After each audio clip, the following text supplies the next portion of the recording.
A new community is forming in Cobden, Illinois. Shane, Jerry, Laura, Danielle, Ricky, these are some of the people making this happen. And this is the beginning of this story, a story you may want to become part of.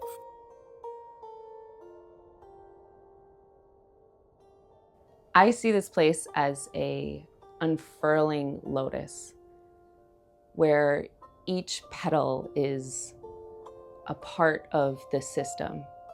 And how that relates to here is that there's a lot of beautiful projects that are coming together that is going to blossom in a way that allows unity. This project was born with the hope to bring alternatives for different lifestyle, sustainable lifestyle, and like community living in a healthy way, bringing balance to the individuals and health to the body.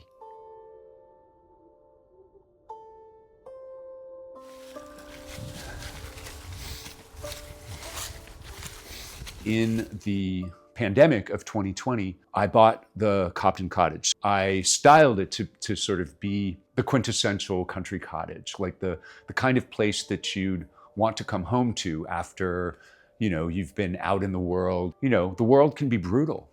The world can really take its toll on the soul.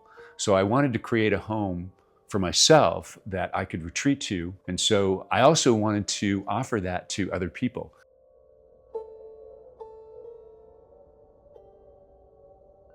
Bought this house this last summer in July 2024.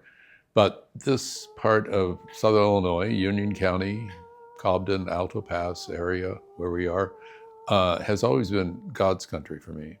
Between Shane and the Woofers and the friends in the farm community here, the organic farm community here, it's really become quite an exciting adventure we're on.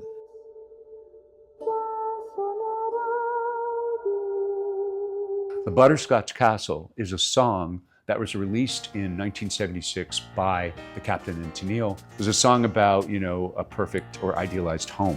Hurry on down to our Butterscotch Castle. We want to show you the place where it all began. Flash forward to being in graduate school, and the counseling program I attended was steeped in mythology and literature. And I grew up kind of divorced from my family of origin. So I wrote a book called Hope for Chattanooga, a book that basically is the same idea that the Butterscotch Castle represents, which is they're coming together to save the old train station. But that train station represents a time and place where home and family and community working together for the common welfare of each and all was the main driving force. And then these world-weary travelers, this couple of healers, Daniel and Laura, were looking for a place to land. They'd been traveling a lot. I was serendipitously brought here. We arrived here with my wife Laura 1 year ago. As we were heading over to the West Coast. And we had to stop here visiting some family. And we found a very beautiful community that opened their arms for us and received us in a very beautiful way. And from there, it just set a series of events that unfolded into being in this space at this time. So we decided to follow the heart and stay here and spread our roots in the area. Shane and Jerry have met all these different people from different backgrounds, and they have brought us all together to create our own little community that all have a helping hand in achieving what they want. Everybody else's skill sets and dreams come to life by letting us work on their dream itself. This going down here leads to the 19 acres of the enchanted forest. That's what I call it. And this forest connects up to the cottage. And so my role is to help create that space, and in many different ways, with supporting nature, with supporting the food, with supporting the healing arts and music. I'm here because I have some experience with agriculture and sustainable projects, designing, landscaping designing, 3D designing, and we are using the 19 acres and we're designing a permaculture master plan. We want to really beautify the space, and as people pass, we want them to go, oh, wow, what is that place? I want to go there. And by doing so, we want to add flowers, which Jerry loves. We want to add the herbs, which we all love. We will be creating farm, we will be having chickens, we will be having a restoration field, and we will be using like some kind of ecotourism, creating the paths in the forest. It's all about design and bringing the ideas of the community to the project, using the hands and using the mind to put it together.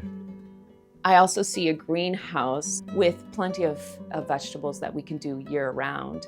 And that will allow us to support future events that we're having, community events, retreats for healing, even allowing people in the retreat to come and help out and put their hands in the soil. Home is not just people, home is where you feel accepted, where you feel like you belong, where you feel like you're safe. And we want to offer that for the people. And like plants, when we feel safe, when we feel in a space that nourish us, we can grow. So this is like a psychological, ecological, agricultural, social, technological platform for human development. We've talked about the possibility of turning the Butterscotch Castle and the Cobden Cottage as a collective into a learning and retreat center that roots itself in the role that nature plays in restoring mental health, reducing anxiety, reducing depression, and a place for people to come and have retreats, and various healers in the community, inviting them to come and do workshops, not just healers, but also people that are knowledgeable about permaculture, regenerative farming, organic farming, and looking at how the role of how we are in good stead with, or a good relationship with the land as land stewards, if you will, recognizing that we are also nature, that tending of the land is really the tending of our own souls. It has a sort of an homage to a bygone era where small town and family values have a place, but where everyone is invited to the table. It's not just an exclusive culture, but everyone, regardless, again, of race, sexual orientation, of gender identity, everybody is welcome here. That is the hope, that's the aspiration. And that's what the Butterscotch Castle means to me.